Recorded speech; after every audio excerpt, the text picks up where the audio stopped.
सर्व प्रकारेण वो श्रेष्ठ मानव कहलाए जाएंगे, अगर ये 10 लक्षण उनके अंदर हैं तो।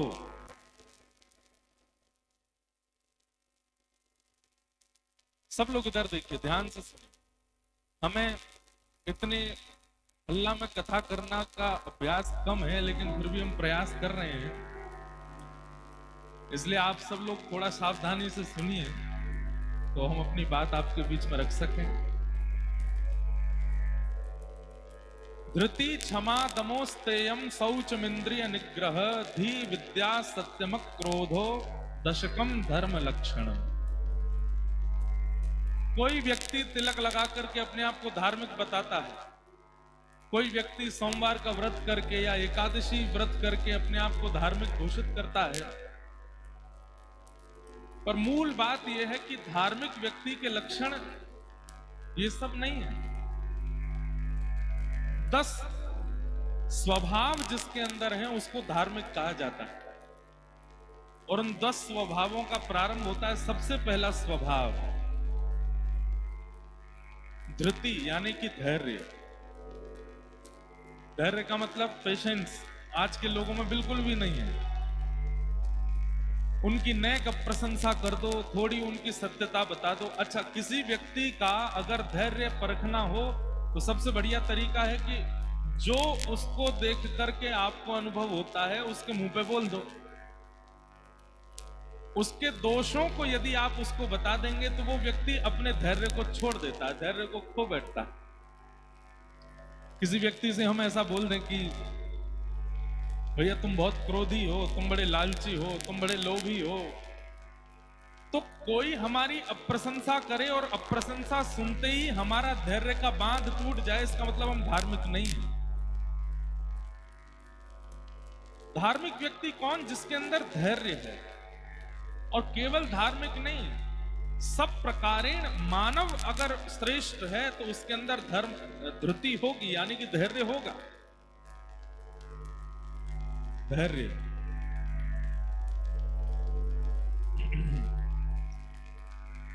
और धैर्यवान व्यक्ति का लक्षण कैसा है? वो कर्म करता है पर ज्यादा विचलित नहीं होता, व्याकुल नहीं होता कि फल कब मिलेगा या कैसे मिलेगा या कहां से मिलेगा।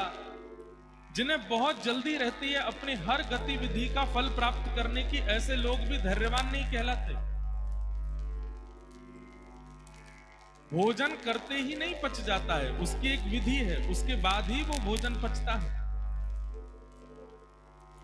धृति यानी कि धैर्य। आप कथा सुनते हैं, आप महाकाल जाते हैं, आप वृंदावन जाते हैं, और कहीं आपके अंदर धैर्य नहीं, चिंता में चले जाते हैं कि हमारा ब्याह टूट गया, इतना अच्छा परिवार था, इतना बढ़िया लड़का था, लेकिन मना कर दिया। लेकिन धैर्यवान व्यक्ति क्या सोचेगा? ठाकुर जी ने कुछ अच्छा विचार किया होगा, इसलिए वो व्यक्ति हमारे जीवन से चला गया, कोई बात नहीं, बिल्कुल चिंता करने की बात नहीं है, जो अच्छा होगा, जो श्रेष्ठ होगा फिर आएगा। पर अब धैर्य भी कहां कहां प्रयोग होता है, इसमें भी विचार करने वाली बात है।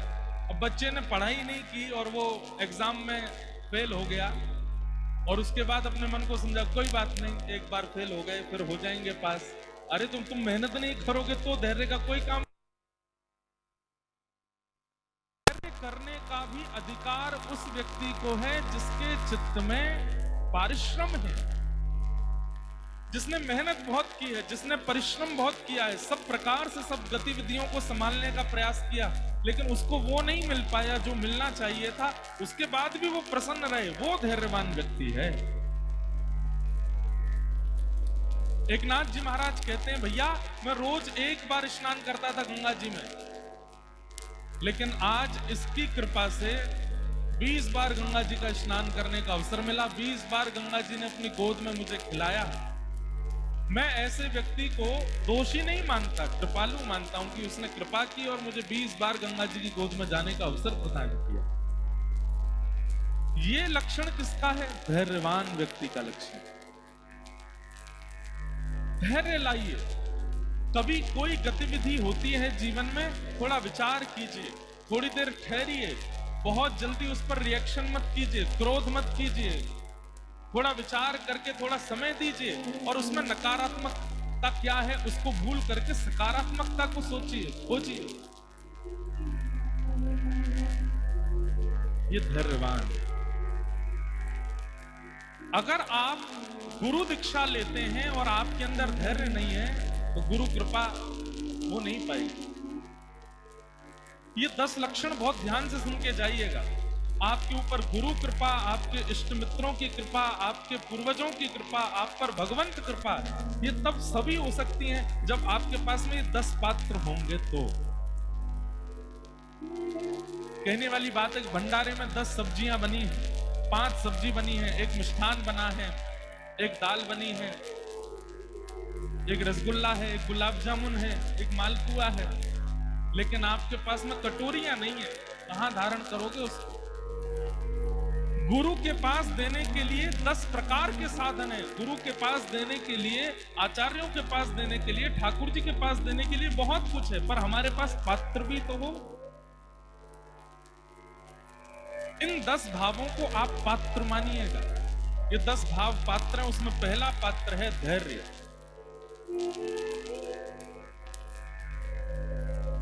धैर्य लाइए।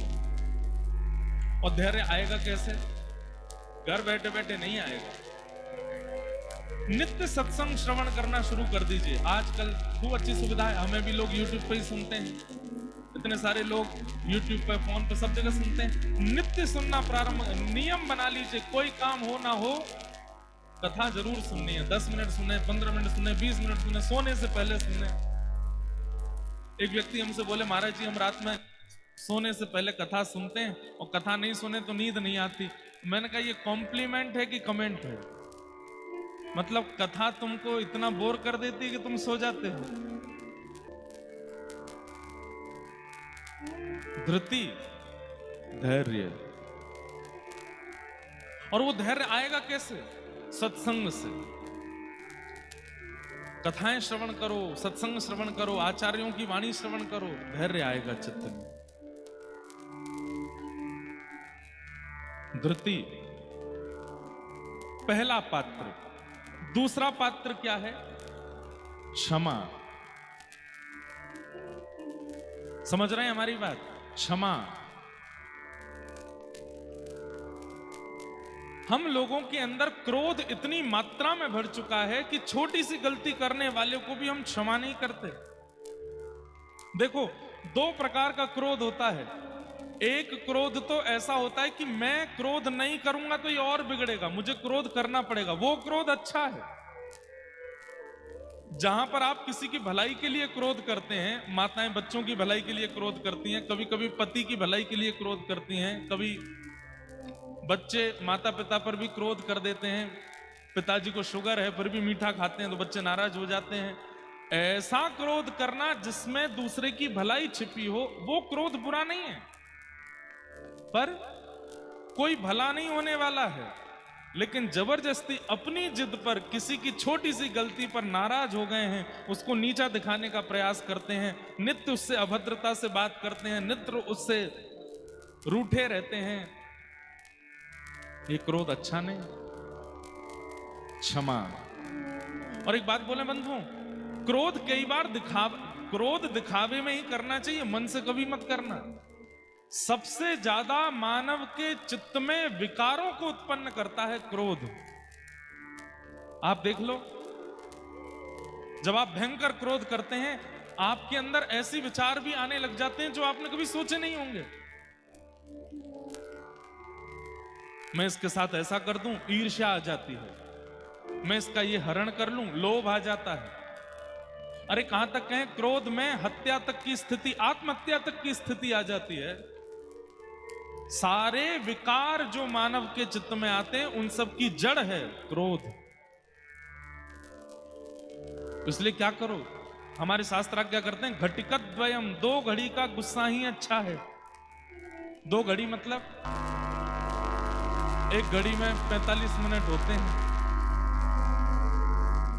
2 घड़ी का क्रोध ही ठीक है। बहुत भयंकर बात हो तब, नहीं तो क्रोध कैसा होना चाहिए, बोले उफनते दूध जैसा, ऊपर आवे नीचे जावे, ऊपर आवे नीचे जावे, ज्यादा क्रोध नहीं।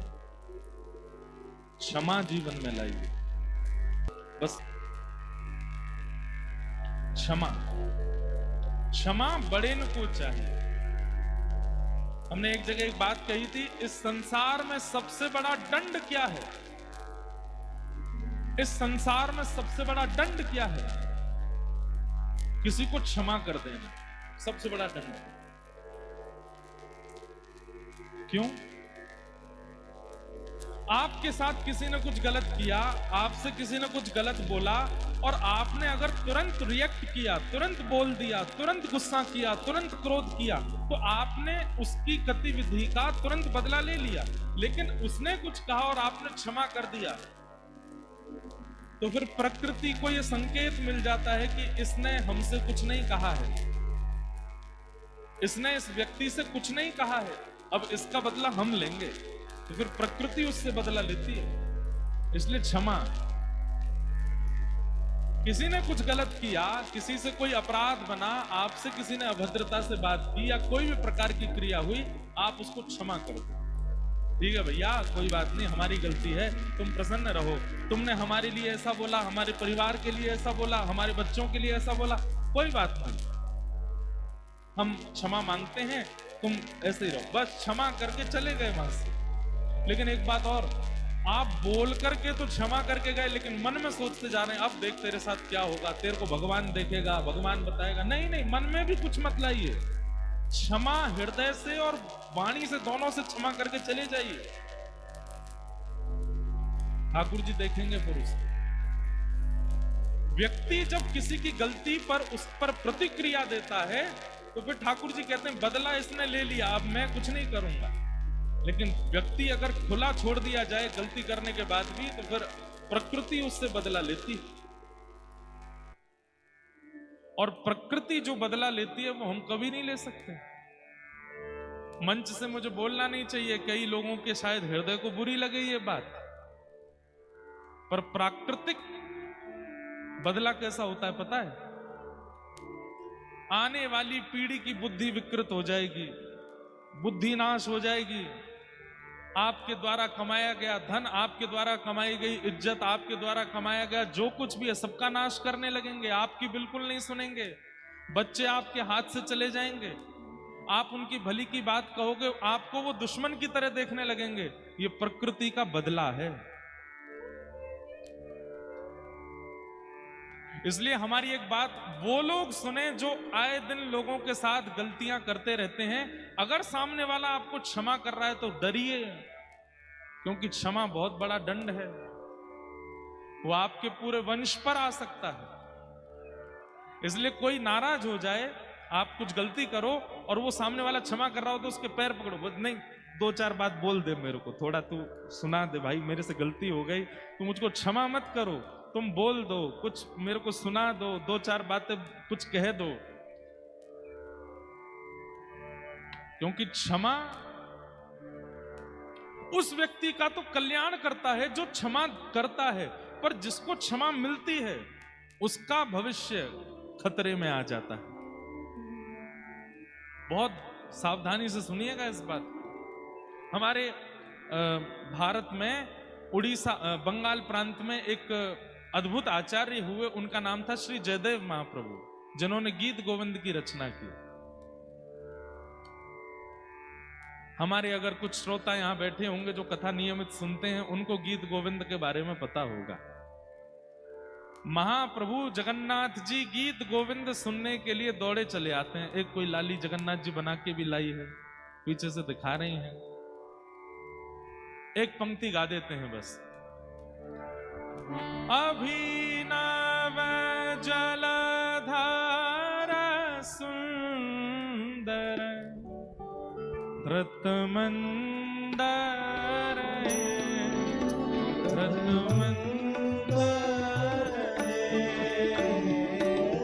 श्रीमुख चंद्र चकोर जय जय देव हरे। श्रीमुख चंद्र चकोर जय जय देव हरे। मुख चंद्र चकोर, जय जय देव श्री राधा मुख चंद्र चकोर, जय जय देव। जिन लोगों ने इस बारे में पहली बार सुना होगा, कटनी के लोग, हमारी आपसे प्रार्थना है, श्री जयदेव महाप्रभु द्वारा विरचित गीत गोविंद, और गीत गोविंद तो बहुत कठिन है पूरा, अनेक अष्टपदियां हैं, उनमें से ये वाली अष्टपदी जो अभी हमने एक पंक्ति गाई है, इसका अगर आपने नियमित पाठ करना शुरू कर दिया तो भक्तमाल जी में नाभा जी कहते हैं, ता सुनवे राधा रमण अवश्य पधारे। ठाकुर जी अवश्य सुनने के लिए, हमने एक पंक्ति गाई, जगन्नाथ महाप्रभु यहां आ ही गए होंगे, इतने में इतना प्रिय है, अगर पहुंच जाएगा अनेक देर या विश्राम दे दो, थोड़ी देर बाद उड़ा लियो। क्या बता रहा था मैं? हाँ, तो एक माली की बेटी थी जगन्नाथपुरी में, उसको गीत गोविंद याद हो गया। उसने कहीं कथा में सुना कि गीत गोविंद का पाठ करने से ठाकुर जी संग संग रहते हैं, तो उसने गीत गोविंद याद कर लिया, और अब वो जब भी अपने बगीचे में जाती तो वहां बैगन तोड़ते समय गाती थी, श्रित कामला कुच मंडल धृत कुंडल धृत कुंडल कलित ललित बनुमान, जय जय देव। महाप्रभु जगन्नाथ जी मंदिर से ऐसे दौड़ करके जाते, किसी को दिखाई नहीं देते, और वो बैगन के बगीचा में भीतर बैगन तोड़ने के लिए जाती, कांटों के लगे हुए सुंदर झाड़, उनके नीचे से वो तो निकल जाती, और विशाल स्वरूप महाप्रभु जगन्नाथ जी का, अब गीत गोविंद सुनने के लिए जा रहे हैं, अब जैसे ही वो उस झाड़ में प्रवेश करें, कहीं ठाकुर जी के कांटे से यहां पर चीरा लग जाए, कहीं से ठाकुर जी के वस्त्र फट गए, कहीं से ठाकुर जी की धोती उधर गई, सब मालाएं वालाएं टूट करके गिर पड़ी, और जैसे ही गीत गोविंद विश्राम हुआ, ठाकुर जी लौट करके मंदिर आए। मंदिर आकर के जैसे ही खड़े भये, पुजारियों ने जाकर के देखा महाप्रभु जगन्नाथ जी के वस्त्र फटे हुए हैं। ठाकुर जी, ये आपके वस्त्र उधर कैसे गए? सुभद्रा जी के वस्त्र ठीक हैं, बलराम जी के वस्त्र ठीक हैं, आपके वस्त्र कैसे फट गए? कोई चूहा आ गया हो क्या यहाँ पे? कुतर गए हो आपके वस्त्रन ने? जगन्नाथ महाप्रभु बोले, नहीं नहीं, कोई चूहा हुआ नहीं आया है, तो फिर वस्त्र कैसे फटे आपके? ठाकुर जी बोले, मोकू गीत गोविंद बहुत प्रिय लगे, और एक माली की छोरी वो अपने बगीचा में बैठ करके बैगन तोड़ते हुए, पुष्प तोड़ते हुए गीत गोविंद गावे, वाके स्वर्प में ऐसो रीझ करके दौड़ के जाऊं, अब छोटे छोटे कुंजन में वो तो प्रवेश कर जाए, मेरा विशाल शरीर है, कांटे लग जाएं, वस्त्र फट जाएं, या मेरे वस्त्र उधर गए। पुजारी जी को इतना प्रिय लगा ठाकुर जी का, आपको गीत गोविंद इतना प्रिय है? बोले हाँ। माली की लाली को बुलाया और उसको कह दिया, अब से तुम बगीचा में बैठ करके नहीं गाना, तो तुमको हम अधिकार देते हैं, तुम गर्भगृह के मुख्य देहरी पर बैठ करके यहां बैठ के जगन्नाथ जी को गीत गोविंद सुनाओ, नहीं तो ये तो दौड़ के वहीं चले आएंगे। तब से हमने भी अपने श्रोताओं को यह नियम दिया है कि गीत गोविंद का पाठ जब भी करना है बैठ करके करना है। चलते फिरते, उठते बैठते, खाते पीते, हंसते सोते जागते अगर आप करोगे तो ठाकुर जी आ जाते हैं सुनने के लिए, और कहीं ठाकुर जी को दिक्कत ना हो। और जब भी गीत गोविंद करना है, एक स्वच्छ आसन लगा करके करना है कि ठाकुर जी आप आके इस पर विराजो, हम आपको गीत गोविंद सुनाते हैं। इतना प्रिय है महाप्रभु जगन्नाथ जी को। उस काल में कोई मौलवी थे, उनका एक हिंदू पंडित भक्त था, मित्र था। तो मौलवी जी और वो पंडित जी दोनों मित्र थे आपस में। तो एक दिन मौलवी जी बोले तुम्हारे भगवान को मैं देखना चाहूं तो कैसे देख सकता हूं? तुम्हारे पूरे शास्त्र पुराणों में ऐसी कोई बात है जिसका मैं पाठ करूं और तुम्हारे भगवान प्रकट हो जाएं? तो पंडित जी ने उनको गीत गोविंद दे दिया। बोले जयदेव महाप्रभु के द्वारा लिखा गया गीत गोविंद महाकाव्य, इसको ठाकुर जी ने वरदान दिया है कि जो गाएगा मैं उसके पास आ ही जाऊंगा। ये विचार नहीं करूंगा कि उसने कितने पाप किए हैं, उसने कितनी गलतियां करी हैं, बस वो शुद्ध मन से शुद्ध भाव से गाएगा, मैं पहुंच जाऊंगा। तो आपसे हमारा निवेदन है, 1 महीना के लिए आप जो भक्ष भक्ष खाते हो सब चीज छोड़ छाड़ दो और गीत गोविंद का नित्य पाठ करो। आसन लगा करके करना, हमारे ठाकुर जी आएंगे। तो मौलवी जी ने संस्कृत याद की और नित्य गीत गोविंद का पाठ करते, आसन लगा करके, छुप करके, कोई देखे ना। 1 दिन, 2 दिन, 10 दिन, 15 दिन, 20 दिन निकल गए। अब तो गीत गोविंद उनको याद हो गया, गीत गोविंद उनको याद हो गया। एक दिन बड़ी जल्दी में कहीं निकलना था उनको, मन में सोचने लगे पाठ कैसे करूं, आज का पाठ तो रह जाएगा। तो मन में उन्होंने विचार किया कोई बात नहीं, घोड़ा पे बैठ करके और घोड़ा हाँकते हाँकते गीत गोविंद बोलूंगा। जैसे ही घोड़ा पे बैठे घोड़ा हाँकने लगे और बस गीत गोविंद का पाठ शुरू किया। इतने में क्या देखते हैं कि उनके घोड़े के आगे छोटा सा बालक, घुंघराले केश, नील वर्ण की कांति, और उल्टा दौड़ रहा है, पीछे की तरफ दौड़ रहा है भुजा उठा करके। मौलवी जी ने तुरंत घोड़ा रोका, उतर करके नीचे आए। अरे बालक, इतनी गति से तुम उल्टे कैसे दौड़ रहे हो और तुम दौड़ क्यों रहे हो, क्या बात है? तो ठाकुर जी कमर पे हाथ धर के बोले, रोज तो मेरे काजे आसन लगावे, आज आसन नहीं लगाए हो, घोड़ा पे बैठ के गा रहे है। अब मेरे तो सुनवे को मन हो तो मैं कहा करूं, दौड़ दौड़ के सुनना हूं। ये सुनते ही जयदेव महाप्रभु, उस मौलवी के तो नेत्रों में आंसू आ गए, ठाकुर जी के चरणों में गिर गया। बोले भगवान, आज दर्शन हो गए आपके। मैंने कहा था कि मुझे आपके भगवान देखने, आप ही हो? बोले हाँ, हम ही हैं। तब से उन मौलवी जी ने नियम कर लिया, नित्य गाते थे गीत गोविंद। तो ऐसा गीत गोविंद महाकाव्य लिखने वाले श्री जयदेव महाप्रभु, बंगाल का उनका जन्म।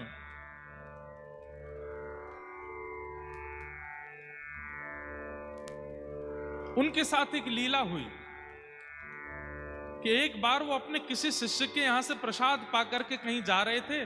खूब सारा धन धान्य सोना चांदी उनके पास था। बीच मार्ग में कुछ लुटेरों ने उनके रथ को रोक लिया और सारा धन हरण कर लिया। जयदेव महाप्रभु बोले भैया तुम सब ले जाओ, हमको छोड़ दो। तो डाकुओं ने सोचा कि इसने हमारा मुंह देख लिया है, हमारा रूप पहचान लिया है, ये राजा को जाकर के हमारे बारे में बता देंगे, हमारी मृत्यु हो जाएगी, हम पकड़े जाएंगे। तो उन डाकुओं ने क्या किया, महाप्रभु जी को पकड़ के आधी रात में दोनों हाथ और पैर काट दिए जयदेव महाप्रभु के, और उनके बचे हुए शरीर को एक कुआं में फेंक करके रथ लेकर के चले गए। जयदेव महाप्रभु वहीं कुआं में पड़े पड़े गीत गोविंद गा रहे हैं, ठाकुर जी का स्मरण कर रहे हैं। तभी एक नगर का राजा वहां से निकल रहा था। उसने जैसे स्वर सुना तो वो राजा भी गीत गोविंद का पाठ करता था, पर जयदेव महाप्रभु से कभी मिला नहीं था। उसे पता था कि जो गीत गोविंद मैं करता हूं वो कुछ जयदेव महाप्रभु ने लिखा है, पर उनका दर्शन नहीं हुआ आज तक मुझे। कुआं में झांक करके देखा तो बिना हाथ बिना पैर का कोई व्यक्ति, और मंद मंद मुस्कुरा रहा है, रक्त की धार बह रही है, और बस जगन्नाथ जी को याद कर रहे हैं। सैनिकों से कहा जल्दी निकालो इनको बाहर। जयदेव महाप्रभु को बाहर निकाला, पूछा आप कौन हैं? जयदेव महाप्रभु ने अपना परिचय नहीं दिया, बोले कि बस मैं तो जगन्नाथ जी का भक्त हूं, यहां से जा रहा था, किसी व्यक्ति को कुछ चाहिए था, लूट के ले गया, मेरे हाथ पैर काट गया। अरे भगवान, आप मेरे नगर चलिए, मैं आपकी चिकित्सा करवाऊं। और जयदेव महाप्रभु को लेकर के गए, उनकी मल्लम पट्टी आदि करवाई, चिकित्सा करवाई, और राजा ने जयदेव महाप्रभु को अपना राजगुरु बना करके अपने पास बैठा लिया। आज्ञा मांगी, ध्यान से सुनिएगा सब लोग। एक दिन जयदेव महाप्रभु से आज्ञा मांगी कि हे महाप्रभु जी, आप मुझे आज्ञा कीजिए कि मैं एक नियम धारण करना चाहता हूं। जयदेव महाप्रभु ने कहा एक ही नियम धारण कर लीजिए। बोले क्या? नित्य 1 घंटा के लिए अपने द्वार सब ब्राह्मणों के लिए और सब याचकों के लिए खोला करो, वो जो मांगे उनको दिया करो। 1 घंटे के लिए खूब दान पुण्य किया करो और 1 घंटे में जो आ जाए और जो मांगे सब दे दो। राजा ने कहा जो आज्ञा। अब तो महाराज पूरे भारत में हवा की तरह बात फैल गई कि उड़ीसा प्रांत में एक राजा है, 1 घंटे के लिए द्वार खोलता है, उतने में जो पहुंच जाए जो मांगते हैं सब देता है। बड़े बड़े ब्राह्मण, बड़े बड़े याचक सब आने लगे। तो वो जो चोर थे जिन्होंने जयदेव महाप्रभु के हाथ पैर काटे, उनके मन में आया कि एक राजा मुंह मांगी वस्तु प्रदान करता है, हम भी ब्राह्मण बन के चले जाते हैं, मांग लेंगे राजा से। उन्हें यह नहीं पता था कि जिनके हाथ पर हमने काटे वो वहीं बैठे हैं। चारों ब्राह्मण बनकर के जैसे ही राजा की सभा में पहुंचे, राजा के सिंहासन के बगल में जब जयदेव महाप्रभु को देखा तो चारों घबरा गए। बोले अरे ये तो वही हैं जिनके हाथ पर हमने काटे थे, ये हमारा रूप जानते हैं, ये राजा को सब सत्य बता देंगे, यहां से निकलने में ही फायदा है। जैसे ही चारों वहां से जाने लगे तो जयदेव महाप्रभु समझ गए कि संकोच में यहां से भाग रहे हैं। उन्होंने तुरंत कहा अरे राजन राजन देखो, आज कितनी बड़ी कृपा, गुरुकुल में हमारे साथ पढ़ने वाले हमारे मित्रगण आए हैं, इनको बुलाओ। अब यहां क्या हुआ? किसी की घनघोर गलती पर क्षमा किया जा रहा है उसको। इसका परिणाम देखिएगा। जयदेव महाप्रभु ने क्या कहा? ये तो हमारे बचपन के मित्र हैं, सखा हैं, अरे इनको बुलाइए। जैसे ही सुना हमारे गुरुदेव के मित्र हैं तो राजा तो आसन से खड़ा हो गया, खूब सत्कार करने लगा, स्वागत करने लगा। उन चोरों को पकड़ करके भीतर लाए, मुंह मांगी दक्षिणा, मुंह मांगी वस्तु, मुंह मांगा प्रसाद उनको प्रदान किया। और राजा बार बार चरण पकड़े, आप मेरे गुरुदेव के सखा हैं तो मेरे भी गुरु हैं, मैं आपको प्रणाम करता हूं।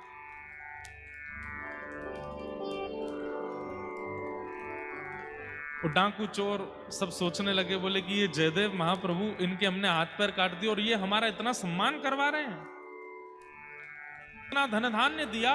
राजा ने कहा ये सब आप लेकर के जाओ। तो उठा नहीं पा रहे थे तो राजा ने सैनिक भेजे उठा करके सामान के इनके आश्रम तक छोड़ के आओ, इतना सामान दिलवाया। जब वे सैनिक सामग्री उठा करके चल रहे थे तो बाहर जाकर के उन सैनिकों ने पूछा, महाराज आप लोग कौन हैं? हमारे यहाँ इतने बड़े बड़े ब्राह्मण आते हैं, इतने बड़े बड़े याचक आते हैं, पर इतना सम्मान, इतनी सामग्री, इतना धन धान्य आज तक किसी को नहीं दिया गया। ये हमारे राजगुरु जो हैं जिनके हाथ पैर नहीं हैं, इन्हें आप बचपन से जानते हैं, इनके हाथ पैर कैसे कट गए, जरा इसके बारे में आपको पता है? तो वो चारों चोर क्या बोलते हैं, देखो आज वो राजगुरु बना बैठा है लेकिन सच्चाई हमसे पूछो। बोले क्या सच्चाई? बोले जब हम बचपन में गुरुकुल में पढ़ते थे तो हमारे गुरुजी के सोने के पात्र इसने चोरी कर लिए थे। झूठ बोलने लगे। और जब इसने सोने के पात्र चोरी किए तो गुरुदेव को जब पता चला तो गुरुदेव ने हमको आज्ञा करके कहा वन में ले जाओ, ले जा करके इसका सर धड़ से अलग कर दो, गुरुद्रोही है, गुरु के यहां चोरी करता है। हम इसको वन में लेकर के गए पर हमको इस पर दया आ गई, हमने इसका गला तो नहीं काटा पर हाथ पैर काट दिए, इसको छोड़ दिया। जैसे ही उन चोरों ने झूठ बोला, इतना बड़ा जघन्य अपराध किया, उसी समय पृथ्वी बीच से फट गई और वो चारों पृथ्वी में समा गए। प्रकृति ने उनको नष्ट कर दिया। ये क्षमा का स्वरूप है। अगर कोई व्यक्ति आपकी गलती पर क्षमा किए जा रहा है, क्षमा पर क्षमा किए जा रहा है, और आप फिर भी गलतियों पर गलतियां किए जा रहे हो, तैयार रहिएगा, प्रकृति बहुत बलवान होकर के आएगी फिर। और प्रकृति जब बलवान होती है ना, अभी हम एक पद गा रहे थे, पंजाब में कथा थी, ऊधो जब टेढ़े दिन आवे, ऊधो जब टेढ़े दिन, क्या पद है? व्यक्ति के जब टेढ़े दिन आते हैं, और ये टेढ़े दिन कब आते हैं? जब प्रकृति नाराज होती है, तब उसके टेढ़े दिन आते हैं। और जब व्यक्ति के प्रकृति नाराज होती है, कितना भी वो प्रयास कर ले, कोई उसकी सहायता नहीं करता। इसलिए हमारी आपसे प्रार्थना, अपराध करने वाले सावधान हो जाइए। जिसके प्रति आप अपराध कर रहे हैं, अगर उसने आपको क्षमा कर दिया तो प्रकृति बहुत खतरनाक बदला लेगी।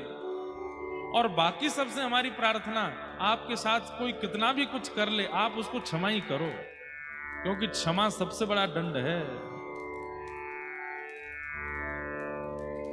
धृति पहला पात्र, क्षमा दूसरा पात्र। ये सारे पात्र आपको अपने जीवन में लाने हैं। और तीसरा पात्र है दम। दम का अर्थ क्या है? संयम। अपनी इंद्रियों का दमन करना, उसको दम कहते हैं। इंद्रियों का दमन कैसे? जीव कुछ खाना चाहती है और उसको खिलाने के लिए आप तुरंत दुकान पर जाते हो, खा लेते हो, इसका मतलब आप दम नहीं कर रहे हो। आपकी इंद्रिय कोई इच्छा प्रकट करती है और आप उस पर वशीकरण कर रहे हो, उसको नहीं खिलाते हो, तो आप श्रेष्ठ माने जाओगे। कुछ खाने की इच्छा, कुछ पीने की इच्छा, कुछ पहनने की इच्छा, कुछ भोगने की, अपनी इंद्रियों से सुख अनुभव करने वाले लोग अगर अपनी इंद्रिय सुख को समाप्त करते हैं तो उसको दम कहा जाता है। इसका अभ्यास किया कीजिए। आपकी इंद्रिय जो इच्छा प्रकट करे, मत दीजिए उसको वो वस्तु। प्रयास करो, महीना में एक आध बार चलेगा सब कुछ, लेकिन रोज रोज उसको जो चाहिए अगर आप देने लग जाएंगे तो इंद्रिय इतनी बलवान हो जाएगी, इतनी खतरनाक हो जाएगी, एक दिन वही इंद्रिय ऐसी याचना करेगी जो कि जघन्य पाप का स्वरूप धारण कर लेगी। इसलिए इंद्रियां बलवान किससे होती हैं? उनकी इच्छा पूरी करने से। आंखों को कुछ देखने की इच्छा है, अब आप उन आंखों को दिखाते ही रहोगे संसार की वस्तु, तो आंखें इतनी बलवान हो जाएंगी कि एक दिन ऐसा कुछ देखने की याचना करेंगी जो पाप होगा। जीव को मन चाही वस्तु खिलाते रहोगे तो जीव एक दिन इतनी बलवान हो जाएगी, ऐसी वस्तु की याचना करेगी जो जघन्य पाप होगा। आपने देखा संत महापुरुष अपना जल संग लेके चलते हैं, अपने रसोइया साथ लेके चलते हैं, सबके यहाँ का नहीं पाते, सबके हाथ का नहीं पाते, कुछ भी नहीं पाते, संयमित रहते हैं। और ये संयम तीसरा पात्र है। हम ये नहीं कहते कि आप कुछ भी मत देखो, कुछ भी मत खाओ, पर थोड़ा उस पर संयम रखो, संयमित रहो। हमारे व्रज में, हमारे वृंदावन में तो संत जन कैसे प्रसाद पाते हैं, सब लोग ध्यान से इधर देखो, मधुकरी पाते हैं। ब्रजवासियों के यहाँ जाएंगे और ब्रजवासियों के यहाँ जाकर के द्वार पर खड़े होकर के जितनी देर में गाय का दोहन होता उतनी देर खड़े होते हैं, 6.5 मिनट बस। और 6.5 मिनट खड़े होकर के कीर्तन करेंगे, सीताराम सीताराम, राधे श्याम राधे श्याम। अगर घर वाले कुछ प्रसाद दे देंगे, मधुकरी दे देंगे तो पाएंगे, नहीं तो वहां से चले जाएंगे। एक उनके पास में बर्तन होता है, उसी में दाल, उसी में सब्जी, उसी में साग, उसी में भाजी, उसी में रायता, सब एक हर घर से भरवा लाते हैं और ब्रजवासियों की मधुकरी पाते हैं। हमारे ब्रज में एक पद गाते हैं, किशोरी मोहे सेवा में लीजो, लाडली सेवा में लीजो, जग जंजाल छुड़ाए बास वृंदावन को दीजो, किशोरी सेवा में लीजो, लाडली सेवा में लीजो। दूर कैसे कर दिया? ठाकुर जी बोले जब मिली थी तब तो मुझे श्रेय दिया नहीं, और जब छूट रही है तो फिर मुझसे क्यों मांग रहे हो? तुमने प्रकट की थी, अपने आप से पूछो कैसे जा रही है वस्तु। इसलिए हर विषय वस्तु का श्रेय ठीक है आपने किया, पर हर बार मन में विचार करो ठाकुर जी की कृपा थी इसलिए हुआ, नहीं तो ये संभव नहीं था। और एक बात आपको सत्य बताएं, जीवन में हर श्रेष्ठता को प्राप्त करने वाला व्यक्ति एक दिन ये सोचता जरूर है कि मैं इस लायक था जहां मैं हूं। हमारे मन में ही कई बार बात आ जाती है, हम वक्ता बन गए, हम कथा सुनाते हैं, इतने सारे बालक कथा सुनते हैं, इतने सारे बालक कथा सुनकर के भक्ति मार्ग को प्राप्त कर रहे हैं। कभी कभी स्वयं से प्रश्न आ जाता है, हम इस लायक थे कि हम व्यासपीठ पर बैठे, हम इस लायक थे कि ये हमको पूजें, हम इस लायक थे कि ये हमको माला पहनाएं, ये हमें योग्यता प्रदान करें।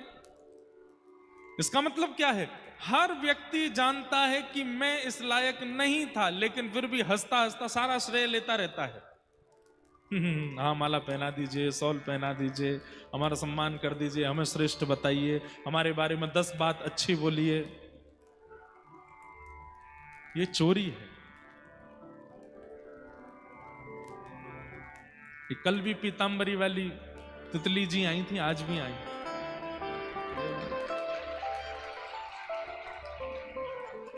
हमें तो लगता है कि आचार्य ही, दद्दा जी ही आते हैं, सब देखने आते हैं और व्यासपीठ की परिक्रमा लगा करके ही जाएंगे।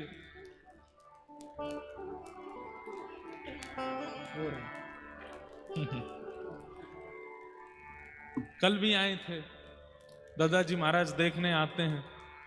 कितने लोग भोजन करने के लिए आए हैं बस, कितने लोग केवल मेला में घूमने आए हैं, कितने लोग केवल देखने आए हैं क्या चल रहा है, बवाल देख के आते हैं, और कितने लोग सुनने आए हैं।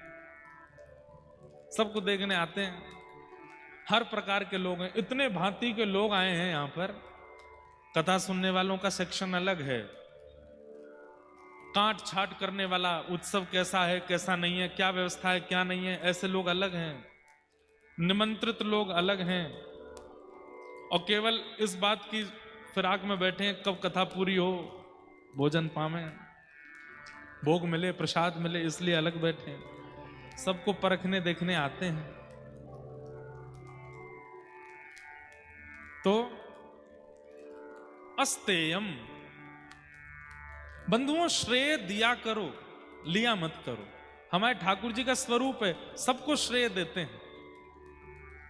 श्रीमद् भागवत जी में कथा आती है कि जब कुंती के गर्भ के, उत्तरा के गर्भ के शिशु को भगवान ने ब्रह्मास्त्र से बचाया, तो सब लोग ठाकुर जी की जय जयकार करने लगे। तो ठाकुर जी ने ही रक्षा की थी, लेकिन ठाकुर जी तुरंत क्या बोलते हैं, अरे मैं तो तुम्हारे सामने खड़ा हूं, मैंने रक्षा नहीं की है, तो कुंती, ये उत्तरा के गर्भ का बालक बच कैसे गया? ठाकुर जी बोले, उत्तरा ने इतना भजन किया है, उत्तरा ने इतना तप किया है, उत्तरा ने इतना भगवान का यश गाया है कि उन सब भजन के प्रताप से ये ब्रह्मास्त्र नष्ट हो गया, इसका बालक बच गया, मैंने कुछ नहीं किया। लेकिन वास्तविकता क्या थी?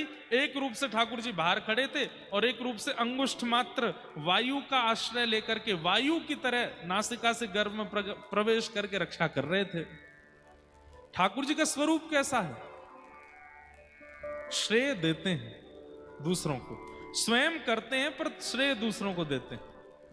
और हम कैसे हैं? दूसरा कर दे उसमें भी श्रेय खुद लेते हैं। हमने किया। मुख्यमंत्री जी आए थे तो पहले ही देख लेते हैं स्क्रीन में कौन सा कैमरा है जहां से हम पीछे दिख जाएंगे। हम खड़े थे, उतने का स्क्रीनशॉट लेके घर में लगवा देंगे, देखो मुख्यमंत्री जी के साथ खड़े थे हम, हमने ही फोन करके बुलवाए थे, हमने ही मंच पे बैठाए थे। श्रेय लेना ये तो बहुत सामान्य सी बातें हैं जिनको हम मंच से बोल सकते हैं। ऐसी भी कई बातें जिनको हम यहां से बोल नहीं सकते, लोग उसमें भी श्रेय लेते हैं। कहीं किसी का ब्याह अच्छा हो जाए, लड़का लड़की अच्छे मिल गए, दोनों का ब्याह हो गया, अच्छा जीवन चलने लगा, लोग प्रशंसा, अरे भाई उनका विवाह बहुत अच्छा हो गया, दाम्पत्य जीवन बहुत बढ़िया। हमने ही तो बताया था, हमने ही तो करवाया था, हम ही ढूंढ के लाए थे लड़की को, हमने ही कहा था इससे ब्याह कर दो। और अगर दोनों में नहीं बनी तब ढूंढो कहाँ है भैया बिचौलिया, कौन ढूंढ के लाया था। हमने तो भैया पहले ही कही थी सोच समझ के ब्याह करना, हमारी मानी नहीं किसी ने। हम भले ही बताए थे लड़की, लेकिन हमने पहले ही कहा था कि अपना बुद्धि विवेक लगाना। अच्छे कार्यों में श्रेय लेना ये एक प्रकार की चोरी है। अस्तेयम। संसार में चोरी तो हम करते ही हैं, ठाकुर जी की भी चोरी करते हैं। परिश्रम किया, मेहनत किया और उसके बाद भी फेल हो गए तो ठाकुर जी को दोष देते हैं, ठाकुर जी हमारा भला नहीं चाहते, ठाकुर जी हमको पास नहीं किए। और परिश्रम न करने के बाद भी, सामान्य सी पढ़ाई करने के बाद भी पास हो गए तो फिर गाने लगेंगे दिन रात एक कर दिया था, किसी कार्यक्रम में जाते नहीं थे, घर के में रोज पढ़ता था, रोज करता था। श्रेय लेना ये अच्छा नहीं। इसलिए हर दिन आप श्वास भी ले रहे हो, इस बात का धन्यवाद ठाकुर जी को किया कीजिए कि आज मैं श्वास ले पा रहा हूं, आपकी कृपा है ना। शास्त्र तो ऐसा भी कहते हैं कि रात्रि में जब आप सोते हैं और जब आप सुबह उठते हैं तो आंख खोल करके जब आपको पता चलता है कि नहीं हम जीवित हैं, तो ठाकुर जी को प्रणाम किया करो, धन्यवाद आपने आज भी हमें जीवित रखा। क्योंकि रात्रि में सोए थे, हम तो कहीं और चले गए तो चाहते तो हमारे प्राण निकल सकते थे, पर आज भी हम जीवित हैं, आपकी बड़ी कृपा है।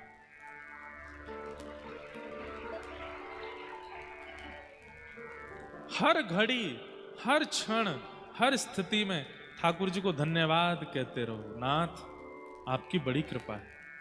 मैं योग्य नहीं हूं, देने वाले ने दिया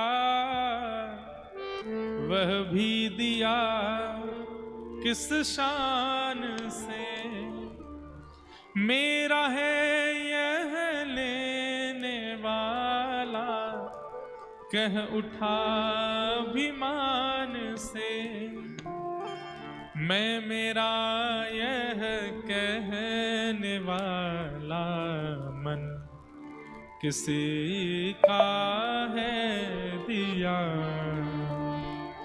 मैं नहीं मेरा नहीं यह तन किसी का है।